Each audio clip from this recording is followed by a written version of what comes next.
नमस्कार दोस्तों, कैसे हो आप सभी। मैं एक प्लेलिस्ट लेके आ चुका हूं। मैंने आपको इन्फॉर्मेशन दी भी है कि हम बात करेंगे पॉलिटिकल पर्सनैलिटीज के बारे में। भारत के अंदर जो भी है, चाहे वो पक्ष की हैं विपक्ष की हैं, और प्रत्येक राज्य से हम चुन के उन नेताओं के बारे में आपको इन्फॉर्मेशन प्रोवाइड करूंगा। मैं उत्तर प्रदेश का रहने वाला हूं, तो मैं इस श्रृंखला की शुरुआत करता हूं यहीं के मुख्यमंत्री योगी आदित्यनाथ से। उनके बारे में जो भी निपुण जानकारी है वो मैं आप तक पहुंचाऊंगा। योगी आदित्यनाथ का जन्म तत्कालीन उत्तर प्रदेश और आज के उत्तराखंड के गांव पिरचूर में हुआ। वो 5 भाई बहन थे। योगी जी के पिता का नाम आनंद सिंह बिष्ट और माता का नाम सावित्री देवी। पिताजी वन विभाग में थे और माताजी एक गृहिणी थी, नॉर्मल। योगी आदित्यनाथ का नाम योगी आदित्यनाथ नहीं था, उनका नाम अजय सिंह बिष्ट था। योगी आदित्यनाथ पढ़ा जब वो योगी बने। उनकी पढ़ाई वहीं से हुई और उन्होंने मैथ में बीएससी ये डिग्री भी उन्होंने हासिल की। लेकिन उन्होंने ना तो अपना कैरियर इसमें चुना आगे और ना ही अपने घर गृहस्थ में हो गए। उन्होंने अध्यात्म का जीवन चुना और गोरखपुर आ गए उत्तर प्रदेश के, और वहां पे उन्होंने योगी बनने की दीक्षा भी ली। तभी उनका नाम योगी आदित्यनाथ पड़ा। गोरखपुर के जो पीठाधीश्वर थे महंत अवैधनाथ, वो वहाँ के सारे कुछ देखते थे। उन्होंने इन्हें दीक्षा दी थी योगी बनने की, और फिर बाद में उन्होंने अपना इन्हें शिष्य भी बना लिया। देखिए, ऐसा होता है जब हम किसी जीवन की शुरुआत करते हैं तो सोचते हैं कि कैसे होगा, क्या होगा, लेकिन भगवान रास्ता दिखाते हैं और आपकी जब नीयत सही होती है तो आप सही रास्ते पर चलते चले जाते हैं। ऐसा ही सेम योगी आदित्यनाथ के साथ हुआ। अब योगी जी वहां पहुंच गए, योगी बन गए। उसके बाद अवैधनाथ जी भारतीय जनता पार्टी से जुड़े हुए थे। अचानक उनका निधन हो जाता है 90s के दौर में। तभी उसी वर्ष चुनाव होने थे, तो इन्हें फिर लोकसभा का टिकट दिया गया उनके शिष्य होने के कारण 1998 में, और ये वहां पे सांसद चुने गए गोरखपुर के पहली बार। उसके बाद फिर 99 में चुनाव हुए, तब भी ये सांसद बने। उसके बाद में 2004, फिर 9 और फिर 14, ऐसे ये लगातार 5 बार लोकसभा के सांसद चुने गए। और हर बार इनके जो जीत का मार्जिन था, वोट परसेंटेज, वो बढ़ता चला गया। मतलब कि इन्होंने जमीनी स्तर पर वहां पे काम किया, लोगों की समस्याएं सुनी, और ये फिर एक अच्छे नेता बनते चले गए लोगों की नजरों में, और लोगों ने इन्हें जिताया भी। योगी की छवि एक कट्टर हिंदुत्व की मानी जाती है, और है भी वास्तव में ही। वो अपने बयानों से भी बहुत विवादों में रहते हैं और अपने बयानों के लिए जाने भी जाते हैं। उनका मेन बयान ये भी है कि जो हम कहते हैं वो हम करते हैं, सनातन ही सर्वोपरि है, गर्व से कहो हम हिंदू हैं, ऐसे वो बयान देते हैं। उन पर कई प्रकार के आरोप भी लगते हैं, दंगा भड़काने के, और ऐसे भी।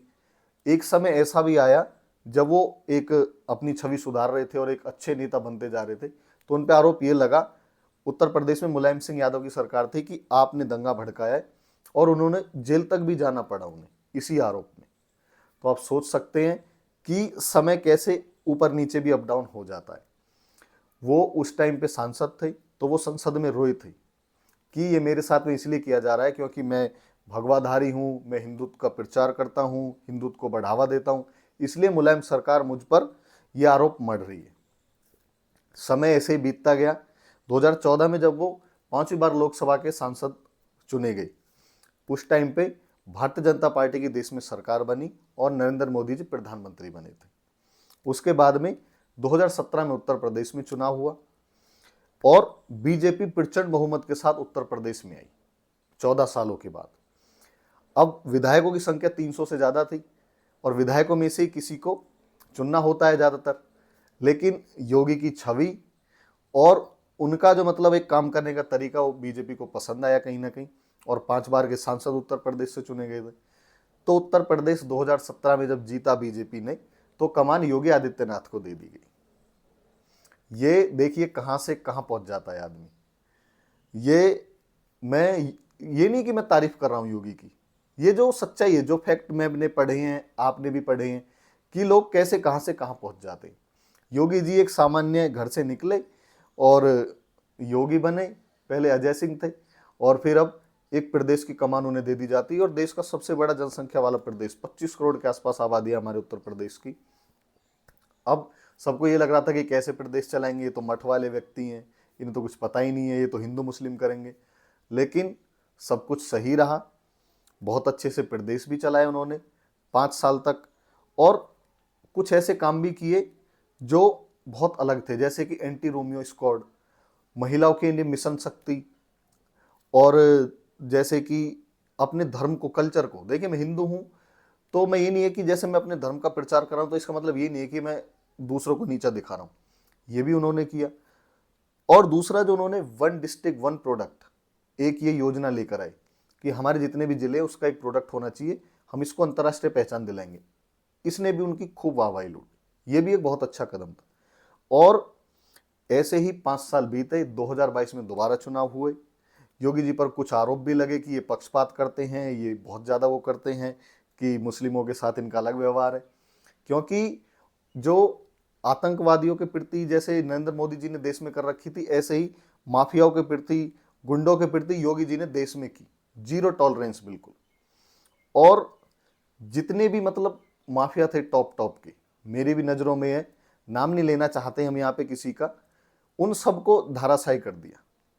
और एक नया तरीका, बुलडोजर बाबा की जो छवि उन्होंने अपने आप की बनाई कि कोई भी जैसे व्यक्ति दोषी पाया जाता है तो उसका घर गिराया जाएगा, ये उनकी छवि ऐसी बन गई कि उनको बुलडोजर बाबा के नाम से भी जाना जाने लगा कि कुछ भी काम हुआ है तो बाबा का बुलडोजर आ जाएगा न्याय दिलाने के। ये विवादों में भी रहा, सुप्रीम कोर्ट ने भी कई बार ये बोला कि भाई दोषी एक होता है, घर पूरे परिवार का गिरा जाता है, इसे बंद करो, लेकिन कभी अभी चलता भी रहता है।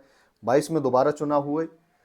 अब ये था कि चुनाव बीजेपी अक्सर ऐसा भी लड़ती है कि चेहरे को आगे ना करके केंद्र के जो पीएम है उनको आगे करके रखती है, लेकिन इनकी जो छवि थी और जो मतलब जनता की एक मांग थी, पहले ही ये घोषित कर दिया गया कि योगी आदित्यनाथ ही 2022 में चुनाव जीतने के बाद सीएम बनेंगे।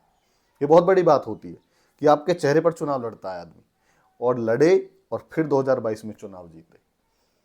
अब 2025 चल रही है और वो इस समय भी उत्तर प्रदेश के मुख्यमंत्री हैं, और एक और रिकॉर्ड बनाया इन्होंने, रिपीट तो हुआ ही, सरकार भी रिपीट हुई कई सालों बाद, और मतलब सबसे ज़्यादा समय के उत्तर प्रदेश के मुख्यमंत्री बनने का भी रिकॉर्ड उन्होंने अपने नाम कर लिया।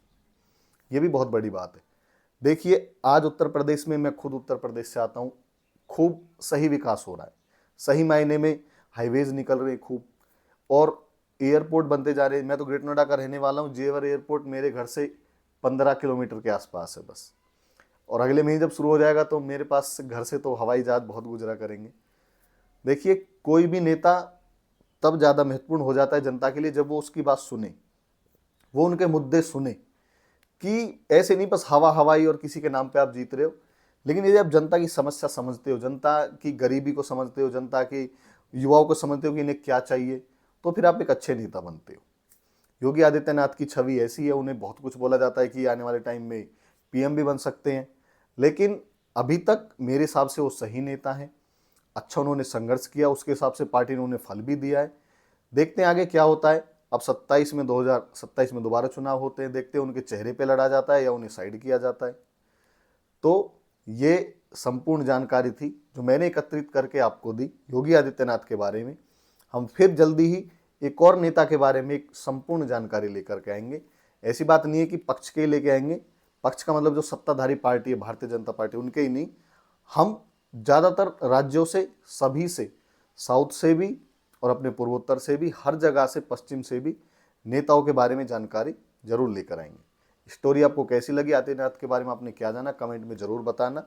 सपोर्ट करते रहो, ऐसे ही चैनल को सब्सक्राइब करते रहो, मुझे भी साथ की ज़रूरत है, और मैं आपको ऐसी इन्फॉर्मेशन प्रोवाइड करता रहूँगा।